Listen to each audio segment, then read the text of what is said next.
This is tape 5 on February 8th, 1998 with Mr. Jakob Ehrlich. Who would buy them? People that were hungry. It was a place where people would, as I said, you know, a few tables, and people would sit down and play cards and talk. It was a place of getting together, a reunion, you know. It was like a little garden. It was done in a garden of that place where we stayed. And how did my father keep the didn't have any ice.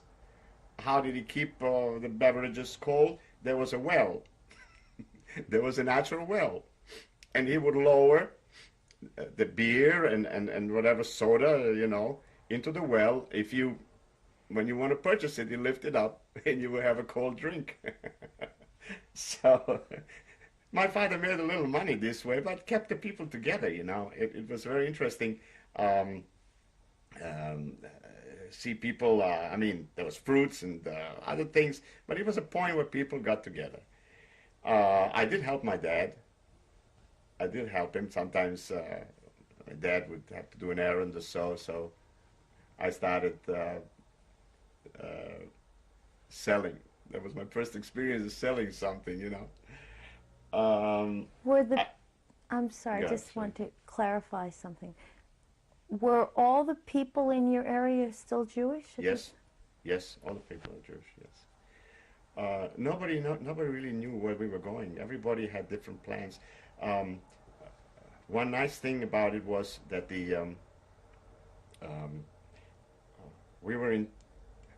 there were some people sent from Israel to instruct the young people, hopefully, you know, hoping that we would be able to go to Israel, which we had great will to go to Israel. We thought that would be the only place where we would be safe. But Israel wasn't Israel yet. I attended classes. I was taught Hebrew. I still remember how to write and read it. I know some words.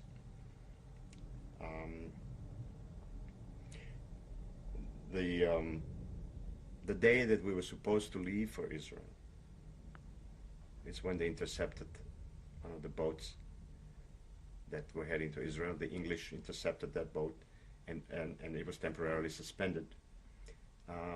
We were all packed and ready to go, but that it changed our lives completely. Now we didn't know where to go. To Israel you couldn't go. Nobody really wanted us. We didn't want to go back to Yugoslavia. There was nothing to go back to. We didn't want to go back to Yugoslavia because that would have killed my parents by not finding anybody, which nobody survived, except for one uncle that jumped the train. He did survive.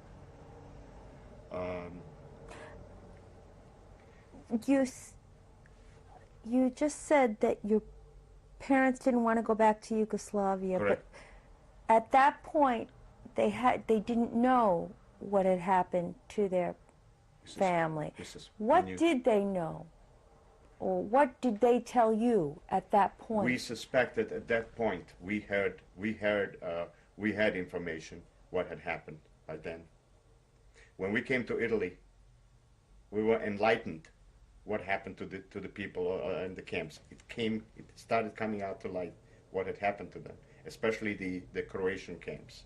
We knew that whoever went to Croatian camps did not survive.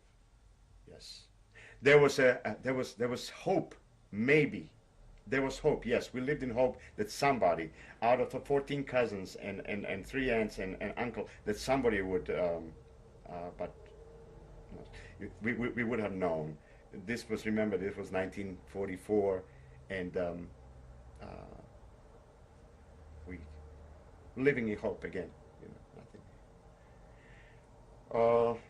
We didn't know where to go, what to do, until we heard that maybe it would be easier to come to the United States via South America. In other words, just one other thing before you Yes. continue. Do you remember the name of the organization that tried to get you to go to Israel? No, no, I don't know. I know it was. Remember, Israel wasn't Israel, and I know meeting some of our instructors. I remember still they call him Haverim, and they were teaching us Hebrew, and but I don't know what organization it was now. Yes, I would be very curious to find out. Again, being an immigrant, always an immigrant, you just didn't know what to do with yourself, what lies ahead, what future, no money, no country. We heard that actually that you needed a quota to come to the United States. And we would be on the Yugoslavian quota, which was very limited. But we only found that we found that out very late, because after changing our names to Christian names with false papers. How did that come about? This came about, my father, now here we were in the camp. Most of it were Jews. Some of them were not. And they were making plans to go to Argentina.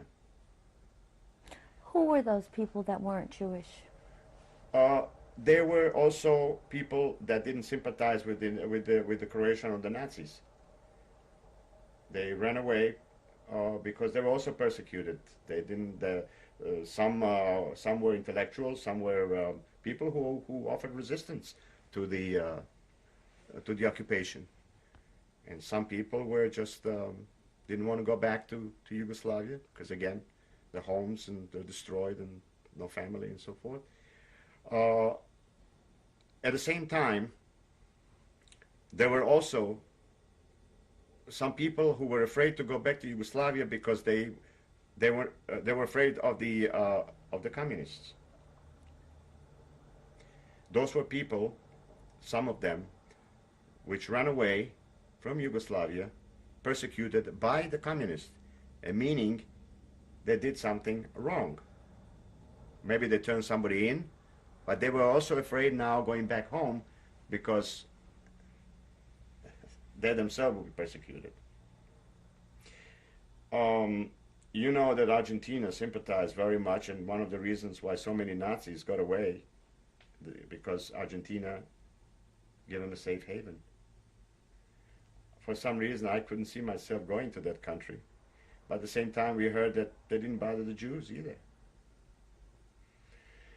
Through some contacts my father made, he got some false papers, changed our name. In Italy, you could falsify anything there at that time. We got some false paper with the name Jakob Ehrlich. My mother changed her name also, first name. Erna was a German name, so Ehrlich. And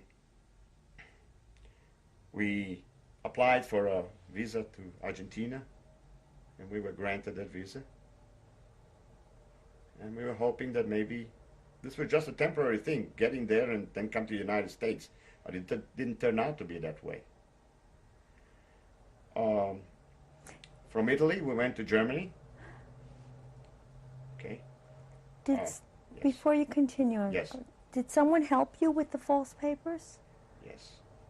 Yes, the clergy, Italian clergy, helped us.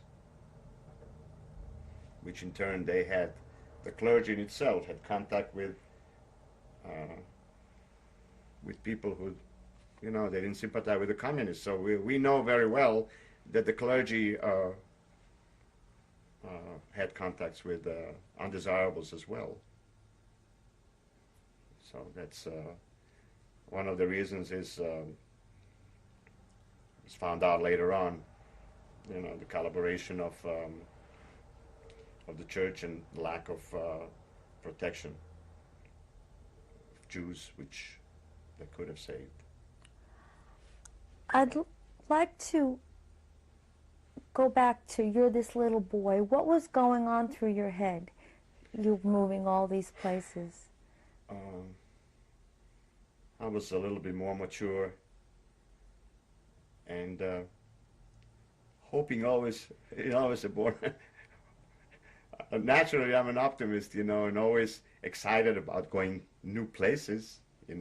What is Argentina going to be like? I was tired of camps and sleeping and eating the same food of other. There was no privacy and nothing. It is a life for years. It's been on like that, and we were hoping that maybe we're going to have our own home.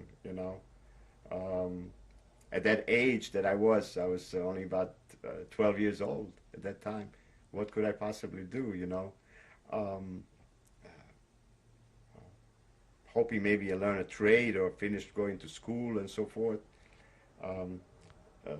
Before we applied to Argentina, we were my mother gave birth to my brother, which was 15 years, of course, 15 years difference between me and my brother. He was born in Italy he was born in 1948, actually, Simon. And things became a little bit more difficult for us. Now we had a baby to worry about as well. Before we continue, I'd like to go back. Where were you when you discovered the war was over? Okay. We were in Santa Croce. That was the southern part. That's where we spent most of our time. We spent over 1940. It's about 3 years in there. Since we were there till 1940. 2.5 years, to be correct. Oh, I remember that very well. There was a celebration. There was, I remember, jubilation. It was, everybody was walking with a smile, and there's so much hope that some people saying they're going back home. A lot of excitement, it's a lot of people running around. I was in the street with my friends playing. And the war is over, and somebody else, the war is over. It was 1945, April 1945. And I remember that, just the fact of the war is over, you thought that all your problems were over. That was a very difficult, what lay ahead was very difficult for us, because being left at the mercy in a world where there's no one, everything went fine when we were there. We were free accommodation, free home. You had a free food. You had free clothing. But what happens after you leave that haven, which came to be? As a boy, I was hopeful that we will have all those things which I never had.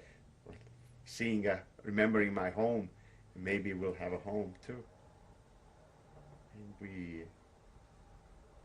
we left for Argentina, but we had to go to Germany. And I'll tell you something.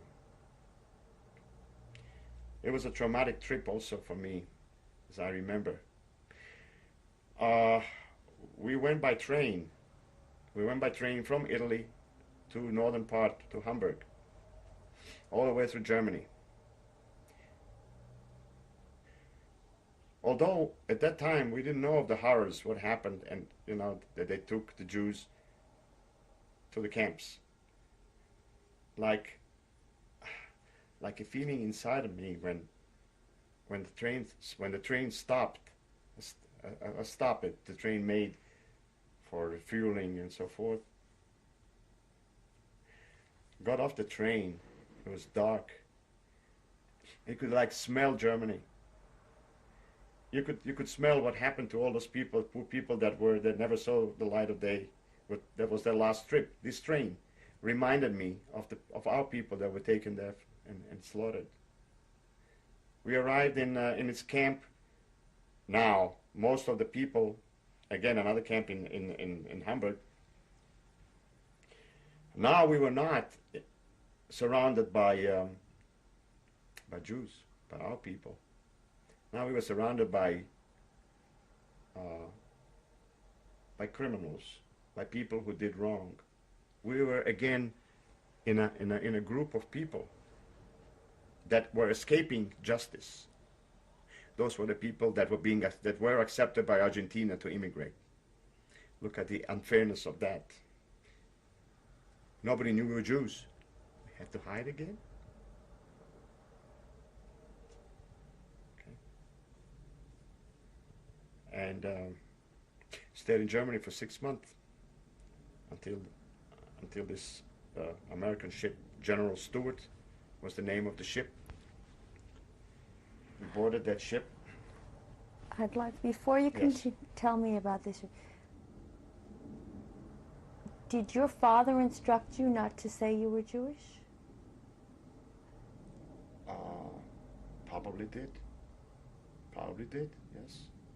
Yes, yes, probably did, especially when we immigrated to Argentina, right, right. As a matter of fact, he made me even, he taught me, he says, try to sign your name without any hesitation that you know, no, Ehrlich, now the name was Ehrlich, you know, try to, just in case they ask us. Yes, instructed. Yeah. Do you remember any conversations where people said anything of an anti-Semitic nature? This group of people, since we did not identify us as Jews, their conversation never occurred. I did witness once. We went to this farmhouse and buy some farm goods there, you know, in Germany. And I remember that fellow, the owner of this farmhouse, my God, this is where I really experienced the ferocity and the fanaticism of the Nazi.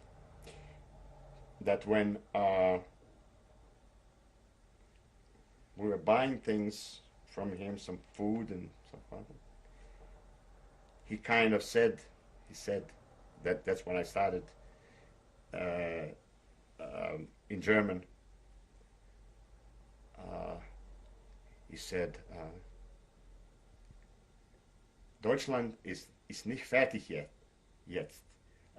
Deutschland will leben. Like saying Deutschland, that Germany will live, that they are not defeated yet. And yeah, you know, like saying this is just temporary. That Germany will survive. A very real Nazi. I tell you, I can imagine how the rest of them were, but this fellow, you could see the hatred, and because why? Because he knew all the immigrants that came now, and especially one, you know, a sight of vindication in my eyes was because we were about 15 kilometers south of Hamburg, in a place called Bentorf, a little village, and they made the camp was for displaced persons, just to prepare them for to immigrate to South America or whatever else it was. It was run by the Allies.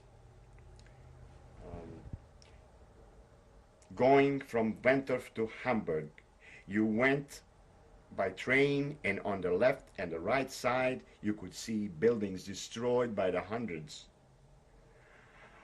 bombed to some hardly standing building, and some of them totally flat. We came to Hamburg once. As a matter of fact, we did go to Hamburg to get some extra food supply given to us by Jewish organization. They're the only people that knew we were Jews. And we had to prove. We had no identification. But they interviewed us, and they gave, it was done by joint. And they gave us some supplies, some food, you know. And we bring it back, going by train again, seeing those buildings, and because you could see planes, Allied plane or German plane, still crashed in between the building. That was 1948. It was still there. 1947, the end of 47. In a way, seeing that, I had this great satisfaction of seeing that they paid a price too. Vindictive or not, I can never forget, I can never forgive. I can't. Whenever they're talking about that the new generation of Germans, maybe they're the young victims too, being pointed out what their forefathers did. But I know what I suffered, what my family paid. No one can bring back my family. And I rejoice seeing them, seeing that destruction,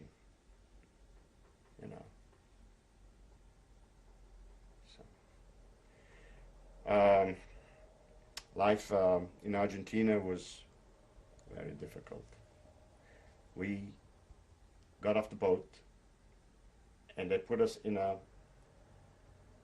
building where you had to get out of there within a few days. They just said, go and look for work and look for a place where to stay.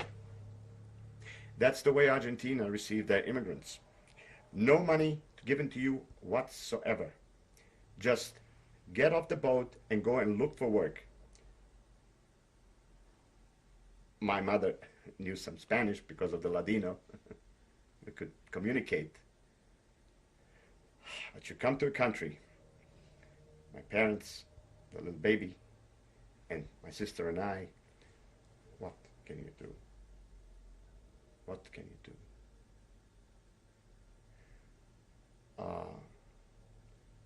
We went through a Jewish organization there. Desperate, really, we didn't know what to do. They placed us in they gave us a room in a hotel. We stayed there, which I'm grateful for, We stayed there several weeks and trying to find a place where to live, trying to find a job. Now, my father didn't have any particular occupation, It was difficult. We found a house which we shared with another family.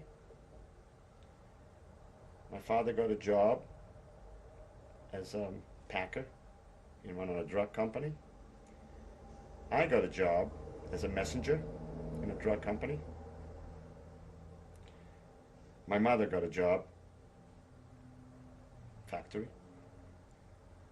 and my sister was too young. So there are 3 people working in order to pay the rent. Where are you going to live from? Horror. Terrible. Argentina at that time was under Perón. He didn't bother the Jews. Not at all. Jewish organization, Jewish merchants prospered, synagogues. We were too far. We lived in the suburbs. There was no synagogue near us. We had to go to Buenos Aires. We had to go to the city. We didn't have clothing. Where in Argentina did you live? I lived in a place called Villa Ballester. Villa Ballester. It was north of the city. Again, I had to support my family. I couldn't go to school. I couldn't. Well, my parents couldn't exist. I continued working and always supporting, and I went to learn a trade to become an optician. I worked as an apprentice for about 2 years, and then I started working at home, got myself some tools, and trying to improvise and say, get some extra money. You had to improvise because what they paid, the pesos, which was their currency, lost value every day. And just had to make up for it. It was very difficult. Then inclined, I was always inclined towards music. There was a contest. There was a contest in the radio in Buenos Aires. And I had an audition. I got a contract. The greatest satisfaction of my life to be able to sing. And they paid me on top of it. I used to sing with my sister. We made a beautiful duet. My sister was very big, but my mother used to sing. My mother was part of a choir in Sarajevo. She had a beautiful voice, and I know whom it came from, you know. It was then when this idea started, gee whiz, you know, maybe I could have a future for myself, you know, singing. And I started being known there, you know. I sing American music, American jazz, popular music, and I do sing in 5 languages, which I have learned during my stay. Like, tell me the 5 languages you speak. I learned Italian because we spent 4 years in Italy, which I speak fluently. I learned in Argentina. We stayed close to 10 years, so I speak Spanish. I speak Portuguese because I'm married to a Brazilian girl, and speak Yugoslavian, called Serbo-Croatian, and English, of course. It was probably the happiest time of my life, you know, being able to sing with jazz bands. There was a group of, they imitated Glenn Miller's orchestra. Beautiful arrangements. And, of course, me singing there and then go out and meet the girls and dance and get paid for it. Well, that was something you couldn't believe. Then, that wasn't enough.